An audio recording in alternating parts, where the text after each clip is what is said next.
ബീഹാറിൽ NDA സർക്കാർ രൂപീകരണത്തിന് പിന്നാലെ ആഭ്യന്തര വകുപ്പിനായി സമ്മർദ്ദം ശക്തമാക്കി BJP. 4 ദിവസത്തിനകം മന്ത്രിസഭാ വികസനമുണ്ടാകും. ലോക്സഭാ തെരഞ്ഞെടുപ്പ് ലക്ഷ്യം വെച്ച എല്ലാ മണ്ഡലങ്ങളിലും പ്രചരണയാത്രയ്ക്ക് തയ്യാറെടുക്കുകയാണ് RJD.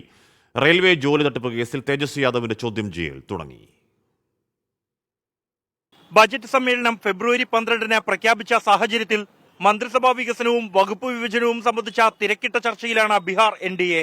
ഉപമുഖ്യമന്ത്രി സാമ്രാജ് ചൌധരിക്ക് ആഭ്യന്തര വകുപ്പ് നൽകണമെന്ന് BJP ആവശ്യപ്പെട്ടതായാണ് വിവരം. എന്നാൽ ആഭ്യന്തരം വിട്ടുകൊടുക്കാൻ നിതീഷ് കുമാറിന് സമ്മതമല്ല. ആഭ്യന്തര വകുപ്പ് വിട്ടുവീഴ്ച ചെയ്താലും മറ്റ് സുപ്രധാന വകുപ്പുകൾ വിട്ടുനൽകാൻ BJPയും തയ്യാറല്ല. നിതീഷിന് മേൽ കടുത്ത സമ്മർദ്ദമുയർത്താൻ ലക്ഷ്യമിട്ടാണ് സാമ്രാജ് ചൌധരിയെയും വിജയ്കുമാർ സിൻഹയെയും ഉപമുഖ്യമന്ത്രിമാരായി BJP നിശ്ചയിച്ചത് തന്നെ. ലോക്സഭാ തിരഞ്ഞെടുപ്പിന് മുൻപായി തേജസ്വി യാദവിന്റെ നേതൃത്വത്തിൽ സംസ്ഥാനത്തെ മുഴുവൻ മണ്ഡലങ്ങളിലും പ്രചരണയാത്ര നടത്താനുള്ള തയ്യാറെടുപ്പിലാണ് RJD.